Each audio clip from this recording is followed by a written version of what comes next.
The bitch is back to crush your dreams.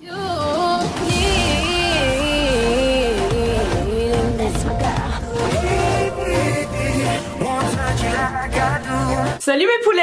On se retrouve donc, ça y est, les vlogmas c'est fini, c'est loin derrière nous, le calendrier de l'Avent, la fatigue, le montage tous les jours, le tournage tous les jours, les idées tous les jours, les scripts tous les jours, la dépression tous les jours, au bout du bout tous les jours. Mais c'était super bien comme expérience. Rendez-vous l'année prochaine.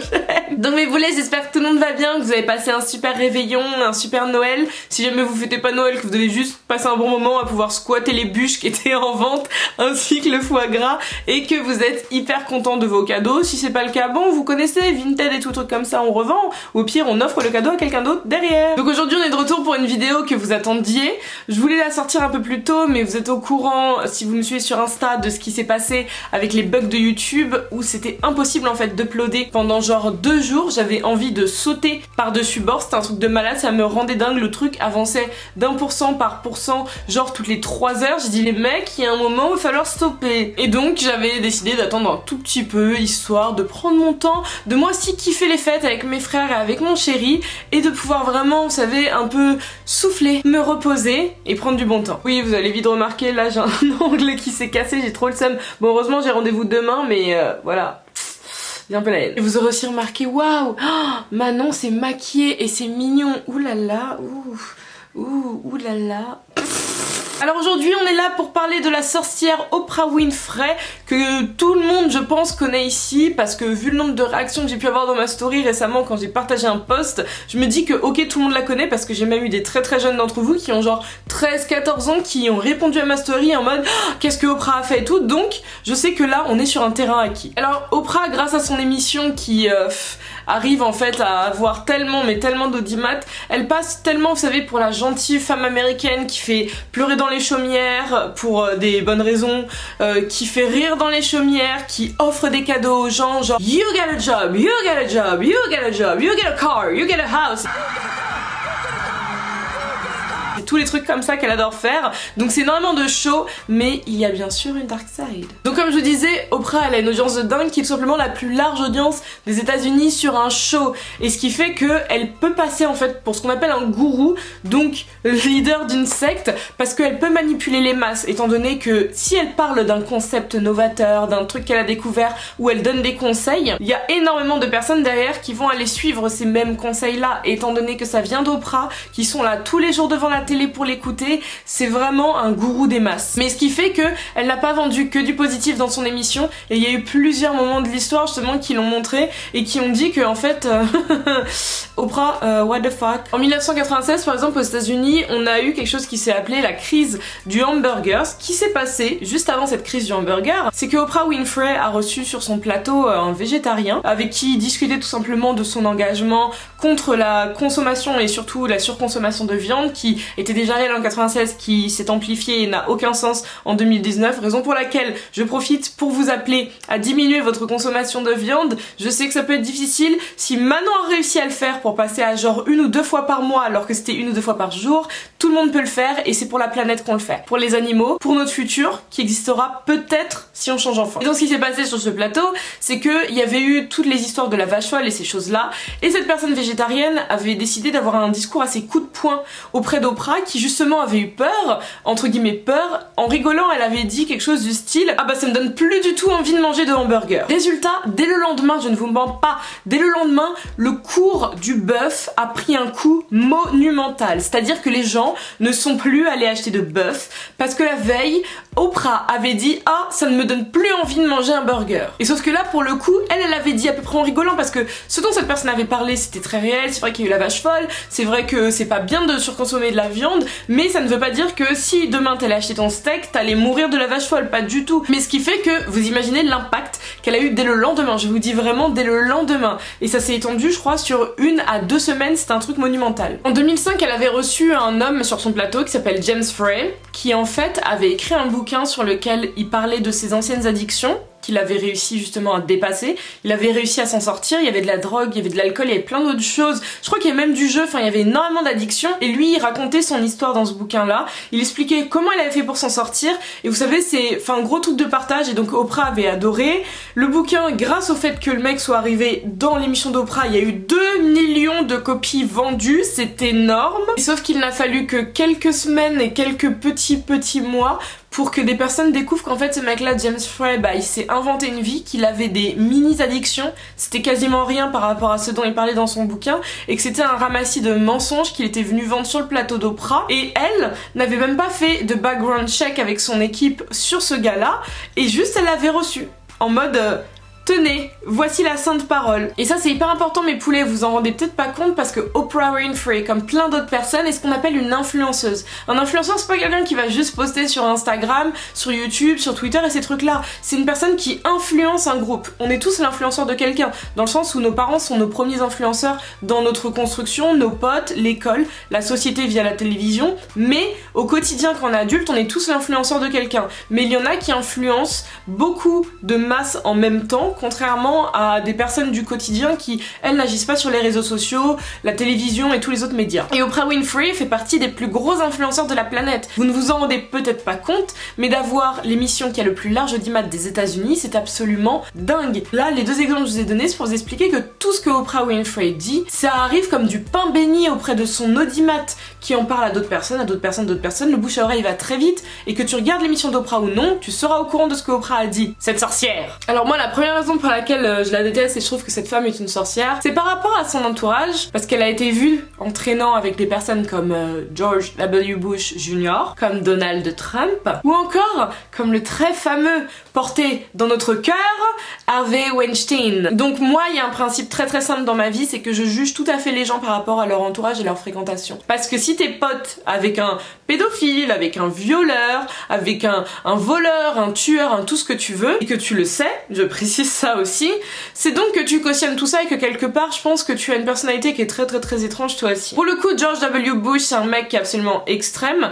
Trump, est-ce que j'ai même besoin de vous dire quelque chose sur Trump?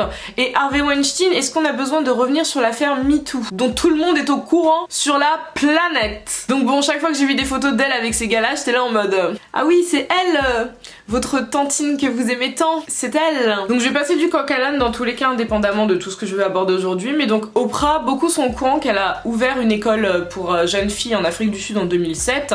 C'est une école où elle voulait un peu intimer de l'excellence dans un pays où les petites filles noires n'ont pas le droit d'accéder à ça, parce que vous savez que même si il est vrai que l'apartheid et toute la ségrégation de base réelle de l'Afrique du Sud n'est plus aujourd'hui en tout cas, elle est restée dans les mémoires et c'est encore très séparé, c'est très clivé. Les noirs sont encore rejetés par les blancs énormément, alors que ce sont des personnes qui sont venues via l'immigration pour coloniser le pays. Et ce qui fait qu'Oprah avait décidé donc, avec son grand cœur, bon c'était bien sûr pour aussi dorer son blason, hein, n'oubliez pas toutes les choses comme ça, surtout quand tu le fais surmédiatiser, d'ouvrir cette école pour filles donc en 2007 en Afrique du Sud. À peine quelques mois, mais vraiment quelques mois après l'ouverture de l'école, un membre de l'équipe pédagogique en fait a été viré parce que cette personne a été accusée d'attouchement sexuel sur une dizaine, écoutez-moi bien, une dizaine des filles de l'école. Donc bon, tout le monde s'attendait à des grands discours d'Oprah, à ce qu'elle fasse limite, vous savez, toute une émission dédiée uniquement à ça. Elle a juste versé quelques larmes devant des journalistes qui ont dû, à mon avis, la harceler en la suivant dans la rue, en mode « Oulala, c'est vraiment trop grave, oh, je vais virer cette personne, c'est vraiment pas gentil pour les filles. » Et boum, 1 ou 2 ans après, rebelote, redésattouchement sexuel sur certaines de ses élèves. Et donc il y a eu, mes poulets, énormément de soupçons par rapport à cette école, comme quoi il était possible que elle entretienne une sorte de marché d'êtres humains, en fait, un marché noir de l'être humain, un marché avec des esclaves sexuels et des trucs comme ça, ce qui est fort probable. Je n'ai pas le nez dans cette école, je n'y suis pas. Il peut se passer plein de choses, elle peut faire tout ce qu'elle veut avec cette école. Il y a eu énormément d'hypothèses, énormément d'accusations. Le truc c'est que personne n'en a rien eu à faire parce que les gens se disaient bah non c'est Oprah, les gens affabulent, ça n'a absolument aucun sens, ça n'a ni queue ni tête, enfin on marche sur la tête, c'est absolument pas normal. Et donc tout le monde est passé à autre chose. Mais personnellement c'est resté dans ma tête parce que voilà, si elle nous fait des aussi bons background checks sur les invités de son émission que sur les gens qui vont travailler dans son école, d'où viennent des pauvres petites filles qui sortent de bidonville pour enfin avoir accès à une bonne éducation et à ce qu'elle considère comme l'excellence, on adore, on adore. Vous avez sûrement entendu mes poulets depuis l'arrivée de Trump au pouvoir où ça a été très discuté du fait qu'il soit pas du tout un politicien à l'origine, c'est un businessman qui a un TV show, The Apprentice, je sais pas si vous connaissez. Donc il y a énormément de gens qui ont décrié, mais dans la foulée on a appris que pour les élections de 2020, Oprah Winfrey, elle songeait à se présenter et qu'en tout cas pas mal de personnes de son entourage étaient là en mode ouais vas-y Oprah, let's go. Moi déjà j'ai pas du tout aimé ça parce qu'en fait c'est exactement le même problème. Oprah n'est pas du tout une personne politisée, c'est juste quelqu'un qui a énormément de followers partout dans son audience, des gens qui la pousseraient justement à y aller, même au niveau des sénateurs, hein. Ça s'arrête pas uniquement à de la personne dite lambda, dans les sénateurs aussi, il y en a énormément qui regardent l'émission d'Oprah. Même pas, j'aimais pas beaucoup, j'aimais pas du tout. On passait de l'exemple de Trump, le blanc businessman, à Oprah, la femme noire businesswoman, je sais pas quoi, et les gens trouvaient ça bien parce que c'était un peu le contre-exemple, c'est pas du tout le contre-exemple déjà, parce que elle aussi, elle a un TV show, c'est pas une personne politisée, elle a peut-être des amis dans la politique, mais ça ne change absolument rien, mais rien du tout à tout ça. Et elle a aussi énormément d'avis en fait et d'opinions qui peuvent être discutables pour une personne qui arriverait à la tête de l'État. Dans le sens où je suis pas là pour décrier les opinions, les modes de vie de chacun. Vous adoptez ce que vous voulez tant que c'est propre uniquement à vous, mes poulets. J'ai aucun souci avec toutes les envies de toutes les personnes, mais par exemple Oprah c'est une femme qui est anti-vaccin, ce que personnellement je trouve dangereux, raison pour laquelle par exemple en Allemagne comme aux États-Unis il est hors de question que ton enfant passé un certain âge il puisse être à l'école primaire avec les autres enfants vaccinés si ce n'a pas été son cas. C'est normal parce qu'il y a plein de choses auxquelles normal à mon sens, vous avez le droit d'être anti-vaccin. Justin Timberlake et Jessica Biel sont anti-vaccins. Il y a du monde qui est anti-vaccin et qui a la tête sur ses deux épaules, y a pas de souci. C'est juste mon opinion, je tiens à le préciser. Mais donc, le cas de Oprah, c'est que, en plus d'être anti-vaccin, elle considère qu'en fait, avec la pensée positive, tu peux soigner tout. Soit tes problèmes médicaux, tes problèmes psychologiques, mentaux, moraux, tout et n'importe quoi, elle est sûre que tu peux le soigner avec la pensée positive, même le cancer. Et c'est très dangereux, mais vraiment très dangereux, de dire ça. Sauf que ça, elle l'a affirmé à plusieurs reprises dans son émission et ailleurs. Et c'est très dangereux de le dire. Que tu le penses pour toi-même, que tu le fasses sur toi-même, c'est une chose, mais de le dire quand tu as autant d'audience que quelqu'un comme Oprah, c'est dangereux. Et ça, l'exemple est arrivé hyper rapidement pour elle, parce qu'une certaine Kim Tinkham, elle avait été en gros son étendard, vous savez, la personne qui a le cancer justement, en mode regardez avec la pensée positive, elle est en train de se soigner, ça se résorbe, elle bat son cancer. 3 ans plus tard, Kim Tinkham meurt par faute de soins, faute de prise en charge de son cancer. Et c'est ça le problème, c'est qu'il y a énormément de personnes qui avaient suivi Oprah dans le mindfulness, pensée positive et tous ces trucs-là. Ça a énormément d'effets, la pensée positive, sur beaucoup de choses. Mais attention, sur des choses comme le cancer, je pense que il y a encore du temps et de la recherche à faire avant de pouvoir déclarer que oui, le positive thinking, ça va soigner un cancer. Surtout quand tu sais que dans un pays comme les États-Unis, il y a autant de personnes qui sont malades du diabète, du cancer, des excès de cholestérol et toutes ces choses-là. Tu leur dis qu'en gros, je reste assis chez moi, je continue mon mode de vie et je vais juste me dire tout va bien, je suis au top. Mon corps va super bien, et il va se répéter ça tous les jours et que ça va aller bien. C'est pas comme ça. Mais encore une fois, je tiens à vous dire les poulets, si vous êtes vraiment dans tous ces trucs de positive thinking et de mindfulness et tout ça, c'est absolument pas un reproche. Parce que moi-même, sur énormément de choses, je suis sur du positive thinking. Il suffit de voir sur mon miroir où je me suis complimentée en m'écrivant des compliments pour que je les vois tous les jours, pour que ça s'imprègne, pour que ça rentre et tout ça, y a pas de souci. Mais pour moi, il y a certains niveaux par contre auxquels il faut faire très attention. En 2013, Oprah, elle avait fait un film qui s'appelle The Butler, qui avait été coproduit par Harvey Weinstein justement, et elle avait été, à la suite de la sortie de celui-ci, invitée sur le plateau de la BBC pour parler de racisme, parce qu'il y avait énormément de thématiques liées au racisme dans ce film-là justement. Et alors je m'en rappelle, la phrase choc, elle avait dit sur le plateau de la BBC que dans les anciennes générations, parce que ce sont des anciennes générations qui sont dans ce film, il y a beaucoup de personnes qui ont été éduquées dans le racisme, qui ont baigné dedans, qui ont été entourées que de racisme, ce qui est totalement vrai jusqu'ici, je la follow à 1000%. Et Oprah avait décidé de finir par dire que ces gens-là n'ont qu'à mourir. Voilà.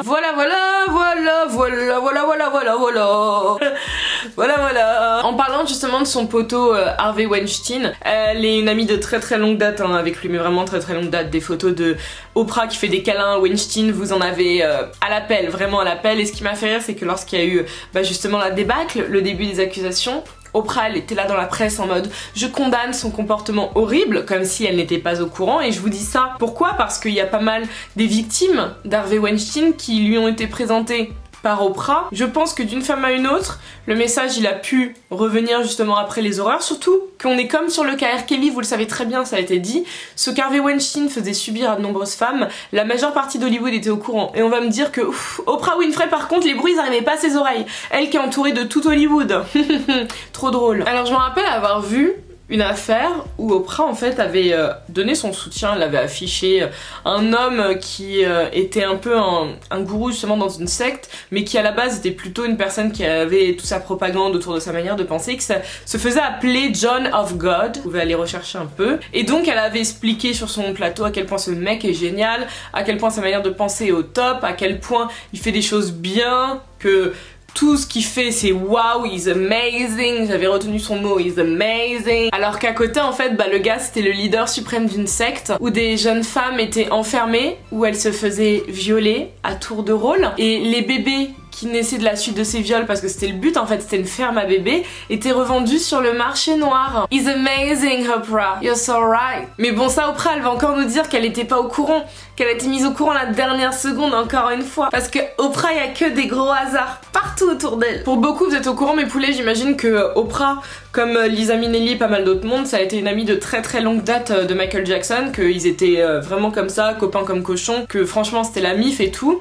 Et à la sortie du faux documentaire la Living Neverland, qui est plutôt un torchon avec un ramassis d'accusations qui avait déjà été débouté lors de l'enquête du FBI, elle avait eu le culot, je dis bien le culot, de recevoir sur son plateau deux des accusateurs de Michael qui avaient fait partie justement de ces procès et à qui on avait dit mais frère en fait il n'y a pas de preuves et deux tes propos ne tiennent pas du tout la route, parce que il y a un des deux en plus je me souviens, c'était ses parents qui avaient fait les accusations, qui avaient fait tout le truc, et on avait compris qu'en fait ils les avaient faites uniquement parce que Michael voulait pas signer des chèques. Donc déjà tu vois, pour moi c'est comme si t'as été ultra proche avec quelqu'un pendant très longtemps, cette personne a un ou une ex qui lui a fait énormément de mal, et tu invites cet ex là à dîner chez toi alors que l'autre personne est censée être ton amie. Enfin voilà, c'est... Je veux bien Michael il est mort mais ça a absolument pas de sens, elle a pas d'âme, elle a pas de race comme on dit. Et c'est là que j'ai clairement compris en fait, ça a été l'un des derniers clous de son cercueil, qu'en fait Oprah Winfrey elle est prête à tout pour l'audience, mais vraiment prête mais à tout et n'importe quoi. On se souviendra de la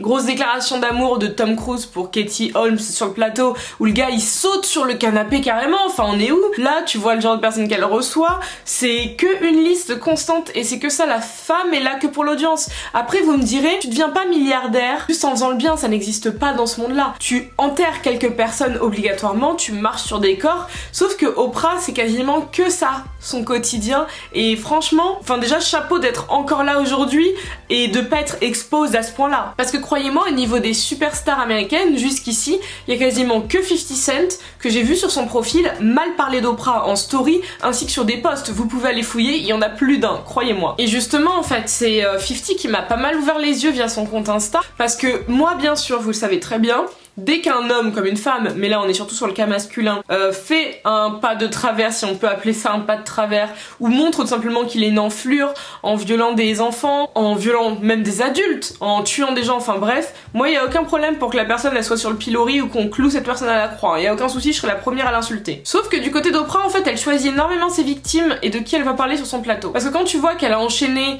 le fait de devoir mettre Chris Brown vraiment sur les flammes, pareil pour Bill Cosby, pareil pour R. Kelly, t'es là en mode ok d'accord, là jusqu'ici y a pas de souci. Par contre quand on arrive sur des personnes comme Epstein ou encore Harvey Weinstein, là étrangement il faut que ce soit les médias autres qui interviewent Oprah dans la rue. Là elle en parle pas dans son émission. Elle fait la distinction parce que elle met sur le pilori les hommes noirs qui ont fauté, qui doivent être sur le pilori dans tous les cas, qu'on doit afficher parce qu'on doit en parler. Mais par contre les hommes blancs influents qui, comme par hasard pour beaucoup, faisaient partie de son entourage, là elle en parle absolument pas. Donc c'est à dire que Oprah, quitte à se salir les mains, elle y va jusqu'au bout. Parce que son argent, son influence, elle l'a fait majoritairement via un audimat blanc. Parce que elle a, entre guillemets, je mets des guillemets parce que c'est bizarre de dire ça, elle a tourné le dos à sa communauté noire dès le début.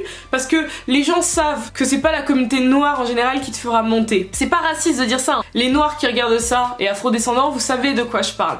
Parce qu'on est dans une communauté où on ne se soutient pas, malheureusement. On aime plutôt se tirer dans les pattes que soutenir et ça n'a pas de sens. Mais donc Oprah a fait son beurre et son argent sur la communauté blanche. Et aujourd'hui, quitte à être pote avec The Devil, elle reste vraiment avec le diable, mais jusqu'à la fin. Et ça c'est déjà un truc qui m'avait fait de rire, tu vois, parce que tu vois que le personnage est pourri jusqu'à la moelle, mais vraiment jusqu'à la moelle, mais les gens ne disent rien. Allez dire c'est tout pour moi les poulets, mais c'est pas tout pour moi. Attendez, ce n'est pas tout pour moi. Donc aujourd'hui je voulais vous reparler rapidement de l'événement à Lyon le 1er février, dont j'avais déjà touché 2 mots il y a quelques temps en vidéo, qui va se faire avec Nomad Beauty Company, où il y aura en fait grosse conférence, des ateliers, un brunch et tout ça, et où je serai présente donc le 1er février à Lyon. Et dans la barre d'infos, vous avez mon lien pour vous prendre des billets dans la billetterie. Il y a 3 prix différents. Parce que comme je vous ai dit, il y a des conférences, il y a des ateliers, il y a le brunch et tout. Il y a le pass pour tout ça, il y a le pass pour une partie, il y a le pass pour une autre partie. Vous avez 3 prix différents. Ce sera sur le 1er février. Vous avez la date. J'espère qu'on va s'y retrouver parce que bah moi je serai là et j'attendrai grave qu'on se voit. Donc dans la barre d'infos, vous aurez le lien pour la billetterie. Donc voilà les poulets, c'est tout pour moi aujourd'hui. J'espère que la vidéo vous a plu. Je me suis un peu étendue plus que je pensais en tout cas parce que j'avais besoin de parler de certains trucs. Je ne sais pas si vous étiez au courant de la plupart, mais moi c'est des choses qui me restaient sur le côté de l'esprit depuis un certain temps. Raison pour laquelle en story quand vous me voyez parler de Winfrey ou quand les gens sont en train de l'acclamer, je ne peux pas. Donc si la vidéo vous a plu, n'hésitez surtout pas à mettre un pouce bleu, à vous abonner, à me rejoindre sur Insta pour donner du love, parce que je vous kiffe. Moi je vous dis à très bientôt mes poulets pour une nouvelle vidéo. Mouah, take care guys.